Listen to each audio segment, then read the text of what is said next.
Sometimes things just don't age well. Tuesday, 10 p.m. until 6 p.m. Thursday, you will likely see the highest totals as the storm. Every so often, an event or even a cascading series of multiple related events manages to have such a notable impact on society that it ever so slightly shifts the dynamic of pop culture and how it functions on a communicative level. There are distinct and definable eras in all art forms in which what is taking place in the swirling cacophony of public opinion and world news is reflected in the art of the time. And although music has been a long-time vessel for the perspectives of their respective eras, with musicians translating concepts and ideas centered around geopolitical conflict, inclusivity, collective methods of romance, and experimental drug usage, I feel like no other genre is able to so directly reflect and document the ever-changing beast that is pop culture in the way that hip-hop does. And that's not to say that it's the only genre that excels in this reflection of the collectively shared mentality of any given era in history. That would be a pretty silly claim to make, especially with the existence of songs like Born in the USA and Fortunate Son. But where I do think hip-hop manages to edge out the competition is in the field of pop culture. The genre is built upon being very directly referential of current events happening in the space of social trends, celebrity drama, and fashion fads. Of course, not all hip-hop subscribes to this formula, but the songs and the artists that do tend to develop fairly mainstream presences in the music industry. Many important cultural moments throughout American history have been thoroughly documented by rap bars, and in turn these songs sort of act as musical time capsules, capturing and selling current events in an easily accessible and entertaining way. I mean, Soulja Boy essentially continues to propel his career and continues to maintain this high level of virality primarily by just doing this. Songs like Rick and Morty and Squid Game very viciously latched onto the hype generated out of the release of those shows, capitalizing on them as fast as possible. And there are pros and cons to this trend, the primary downside being that a reference or an entire narrative for a song can very quickly become annoyingly dated as the topic the song is referential of fades out of the public attention at a rate unforeseen by the artist. This happens a lot in pop music too. Despite generally enjoying most of the album that it's on, Too Wov by Tally Hall is, in my mind, one of the more egregious examples of this. An entire song centered around the idea of being madly in love with the then 19-year-old Olsen twins was horrifically dated the day that it released. And I feel like the turn of the century and the decade that followed was a particularly repeat offender of an entire song concept becoming referentially dated at record speed, either due to them being gimmicky in nature or, very of the era. Katy Perry's 2007 song You're So Gay reflects the flippantly degrading attitude held towards gay people during the 2000s that was somewhat socially acceptable at the time, and since then has maybe become her worst aged song yet. I genuinely don't know what she was thinking. The music video for Stupid Girls, a 2006 song from Pink, takes vicious jabs at the arguably problematic women at the time, including Lindsay Lohan and Paris Hilton. A 2013 Lady Gaga track with the lyrics "Do What You Want With My Body" featured the prominent Europhilia enthusiast R. Kelly. The list goes on. But those are mostly songs that have aged problematically, either due to an attitude that has become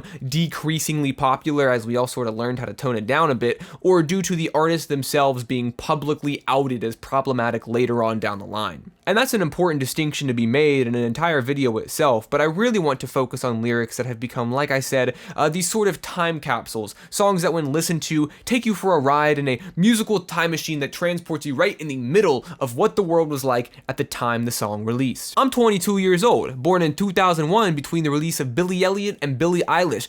I wasn't there for the high-speed, highly televised trial of NFL Hall of Famer O.J. Simpson, but A Tribe Called Quest was. As you could imagine, the killings of Nicole Brown Simpson and Ronald Goldman, O.J. Simpson being suspected of those killings, the car chase, and the following trial for said killings was a highly sought-after reference in the world of hip-hop, even decades later spawning bars from rappers everywhere. Homie, you can have her. I don't want to marry her like O.J. Simpson. I just want to stab her like O.J. the Juice Man. I ain't a killer, but don't push me. I O.J. Simpson that pussy. We kill in the club.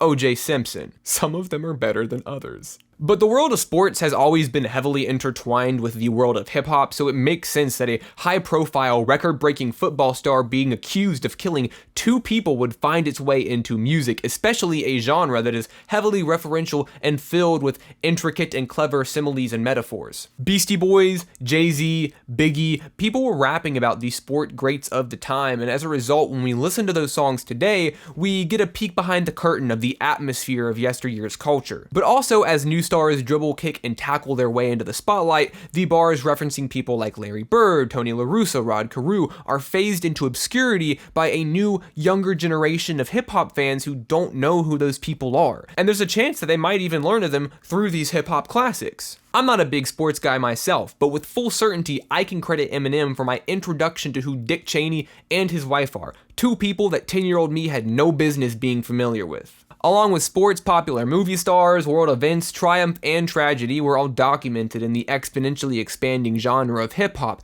and the waves that the prominent figures made back then have started a bit of a ripple effect, influencing the hip-hop of today with a new generation of greats. And just like the MCs that came before them, today's rappers are tackling and documenting the events of today, spitting tongue-in-cheek bars about political leaders, memes, world events, anything that sinks its teeth into the infinitely grinding machine of pop culture in the world of social media. Everything is fair game and nothing is off the table, but just like the progenitors of hip-hop experienced, being heavily referential has its downsides, and as we discussed, the biggest one is the issue of quickly dating your song due to its lyrical content. And I feel that as we quickly expand our capacity to communicate and be social on a technological level, topics and events phase in and out of relevancy at breakneck pace, a concerning decrease in attention span, and a generally apathetic attitude towards the longevity of content results in any given event or person or product becoming dated faster than ever. And in turn, the bars referencing any given event and the overwhelming avalanche of stories of the day conversations and overnight celebrities and viral videos and comical social media villains and political elections feel outdated on launch. What I'm getting at is, does anybody remember COVID? I tested positive for COVID for the 3rd time this month and was very quickly reminded of my harrowing and debilitating previous 2 experiences dancing with the disease. That's right, I've pulled the lucky golden COVID ticket 3 times now, and even right now, at the time of recording this video, I currently have a stomach virus. Less than 2 weeks later, after recovering from COVID, I got sick again because apparently I have the immune system of a malnourished Victorian street urchin. But my impressive proclivity to catch illnesses aside, all that I've said so far is a build-up to one of the most notable events of this century, being the coronavirus disease 19. Somewhat of an international phenomenon. At the turn of the decade, COVID-19 took the world by storm, and due to a dire and ever-increasing transmission rate paired with a shameful and damaging response protocol from the United States government, the past 4 years have become home to multiple variants of the disease, the lingering long-term effects of a mismanaged outbreak, and almost 4 years later, thousands of weekly deaths. I know that it's all very serious sounding, and you all come to my channel for, music commentary, not that, but I figured that if I made a video sort of poking fun at topics sort of centered around COVID and being generally lighthearted about the whole thing, then I should drop in a succinct yet efficient reminder that it does remain a serious topic. So after introducing the idea of poorly aged mentalities in pop songs, hip-hop's intimate relationship with the world of sports, and Orenthal James Simpson's alleged murder of 2 people, all topics with decades of history and hundreds of examples in music, why do I want to focus on COVID specifically, other than me just having it, I guess?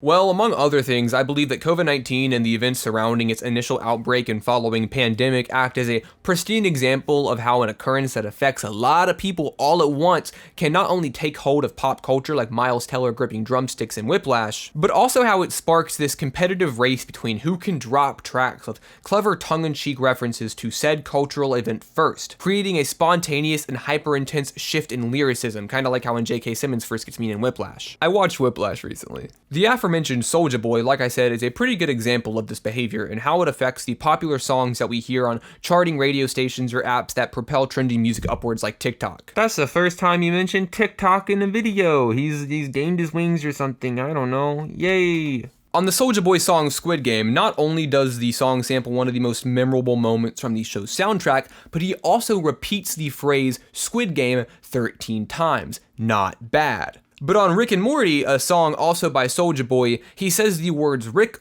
Morty, or a combination of the two, a total of 129 times. Can you tell that he's making recording this video hell for me? There's catchiness and memorability in repetition, but it's a little more than that. Soulja Boy is doing his best to benefit from and monetize a popular IP. So by not only making the song catchy, but also making it easy to remember due to the staggering amount of times that he repeats the name of the IP, when people think of art based on that property, or when they think of that property in general, they think of Soulja Boy, because his garnered the most traction and virality by being the Squid Game song, by being the Rick and Morty song. Now, although those two songs are about as radical as you can get in terms of examples for the point that I'm trying to make, I doubt that any notable rapper has a song where they repeat COVID-19 hundreds of times. It gets my point across as to why a rapper would want to write bars about and influenced by something that is currently trending online and in social spaces, because it's hot, it's topical, it's relevant. But the bigger they are, the harder they might fall, because I believe that the more immediately relevant a lyric is, the worse that it will age with time. Some songs do get away with being incredibly specific to the events of the time it came out, aging with the culture, like Prison Song by System of a Down or New York State of Mind by Nas, but most don't. Squid Game, while still popular and with a second season on the way, is not talked about nearly as frequently as it was on its release. Making a song titled Squid Game feels dated, like a thing of the past, because you associate it with a sensational television show that came out in 2021. 2021? The year that the January 6th insurrection happened?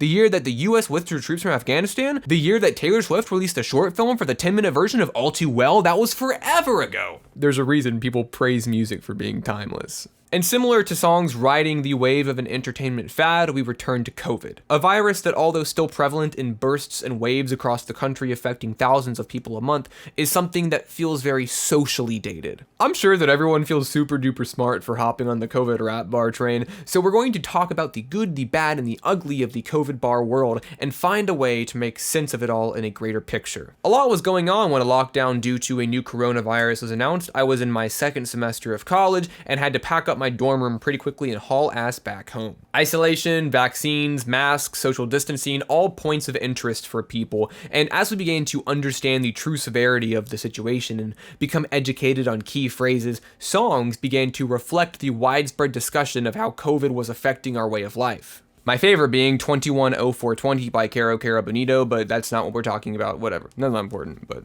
just saying. I do find it interesting how many bars used COVID as means of stylishly and topically delivering a threat. Here are some of my favorites in that category. I put you 6 feet deep, I'm being socially distant from Lil Wayne on Seeing Green. Top earner, pop the burner, shot him 2 times like Moderna from Mock Hami on Au Revoir. Damn it, can it, I'll pop this bitch up the nose, he caught the stick. Test me, I'll shut down this whole event. I'm that positive, bitch. And that was from a rap battle between Rum Nitty and Holmesy the God. I do think it's entertaining to incorporate all of these references to COVID in your lyrics during such a tumultuous go of things, and by no means do I want to diminish the creativity of the bars I read. I don't really consider any of them to be poorly written or in poor taste. However, like I said, the more directly relevant your words are, the more likely it is that with time, your lyrics will go from immediately recognizable and topical to feeling outdated and a little bit corny. And even worse, might run the risk of people's education and awareness of the topic decreasing with time, slowly turning a head-turning clever lyric into something that doesn't immediately make sense to the listener. Shot 2 times like Moderna is a good bar, but as the years pass, how many people that experienced COVID as it was happening will remember the name of one of the multiple biotech companies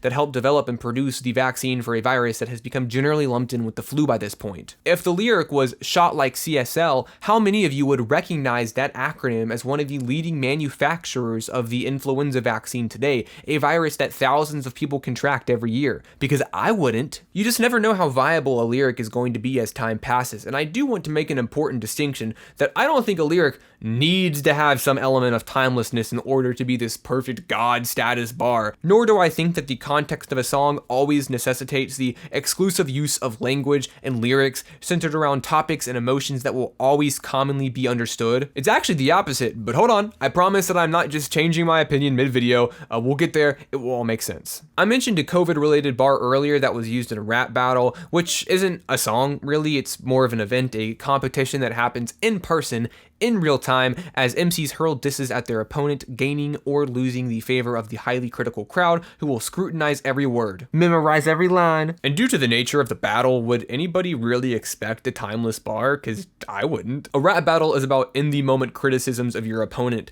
not something that'll withstand the test of time outside of the context that it takes place in. It's about right here and now, not later. The same also goes for diss tracks, which are made in response to an ongoing conflict between two or more artists. If Pusha T dropped the story of Adidon today, it wouldn't really make any sense because it primarily focused on a hidden child of Drake's, which at this point we already very much know exists. Hey, did you know that Drake has a kid? Drake's got a kid he didn't claim once? Yeah, I feel like a lot of people do. That's common. He drew a cover art for him, man. He did that. Oh, okay. Hey, have you seen Whiplash? Songs like the story of Adidon benefit from how trending a topic is, in this situation an ongoing beef between two well-known artists reaching its boiling point. And it is also important to recognize the counterpoints to my point here, showing how more niche or culturally reactionary lyricism can still be enjoyed after a considerable amount of time has passed. Hit 'Em Up by Tupac is one of the most popular songs he has, with over 500 million plays on Spotify, and that's a diss track. The song is maybe the most popular diss track to come out of the feud going on between Tupac and Biggie, and the East Coast hip-hop scene versus the West Coast hip-hop scene as a whole. The rivalry had been years in the making, and pages upon pages of text could be written about the evolution and history of these feuds, how they played out, and the very serious consequences that came as a result. However, like most of this video, the statement that I'm about to say is way more anecdotal than empirical, but I would argue that a notable portion of the plays on this song are from people who really aren't that familiar with the context behind the track, maybe? No, I don't mean to gatekeep the track or be pretentious and be like, I know what the story is and you fucking don't. I'm not trying to be like that. You don't really need to have extensive knowledge of a song's history to be able to enjoy it. I think that's a little silly. But after gaining traction as a popular sound on TikTok, I think because of a cat video, a new demographic of listeners were introduced to the song outside of the context that it was released in, outside of the context of the culture that it was released in. The people hearing those opening bars from Tupac might have no clue as to who Bad Boys are. They might have no clue whose wife Tupac fucked, but the song was still incredibly popular on the app. And why I bring this up is to add a bit of nuance to the conversation. This entire video, I've been trying to hammer in the point that specific and niche references in lyricism can possibly result in a song becoming quickly and culturally obsolete. But we have an example here of a diss track that almost 30 years later is still incredibly popular, even with a group of people that weren't there when it dropped. There is obviously some transcendent appeal in Hit 'Em Up to an audience that doesn't immediately resonate with the context of the song. What does this mean? For my argument that songs packed wall to wall with references don't age well. I said earlier that despite the initial tone of the video, I don't actually believe that a song needs to be timeless in its writing. Exclusively adhering to lyricism that is more likely to age well is honestly deeply counterintuitive to the process of writing music in the first place. And so we begin to slowly creep up on the real point that I'm trying to make with this video, being that yes, hip-hop tracks with a high usage of topical similes and metaphors said in reference to current events and pop culture can lead to the listener feeling as if the song is dated in some capacity. I do still think that is true. It's not a bad thing. Not at all. Because I find value in preservation, the preservation of history, culture, technology, people. And although it is not the only genre to successfully do this, I do believe that hip-hop acts as an impressively efficient tool for the preservation of culture. As time passes, we get to watch songs become, like I said, time capsules, accurately capturing philosophies, opinions, emotions, and events of the time they came out. Most songs reflect a very current emotional state. A breakup song is written about a recent event in the artist's life. A diss track is about a current feud. A COVID bar about an ongoing pandemic. While people people change as the world around them does, listening to old music can almost be educational in a way, not only of how people artistically viewed themselves, but also the ever-changing world around them. To create art is to react. It's a response to stimulus, in the moment, trying to find a way to make sense of how you feel. Born in the USA is a song about a war that ended long before I was born, and how a working class man who experiences the horrors of battle is emotionally isolated from his family and the ones he loves, and loses the support of a government who has turned its back on him. Hit 'Em Up was an angry and vindictive response to an increasing tension between two hip-hop giants, further perpetuating a feud that would eventually end in the loss of both of their lives. You're So Gay not only discusses the gay stereotypes of the time, but also reflects how during this era of music there is a higher level of negligence towards inclusive language. All of these songs could justifiably be referred to as of an era, but that's what makes them interesting, because they are. We get to look back upon these songs and understand a small and specific facet of the era that it was created in, accomplished in a way that no other medium can. The first line of Lean Beef Patty on Scaring the Hoes years down the line will act as a reminder, oh yeah, Elon Musk did charge $8 for verification on Twitter. That is something that dumbass did. That's the value of a dated song. It is first reactionary and then educational. And so,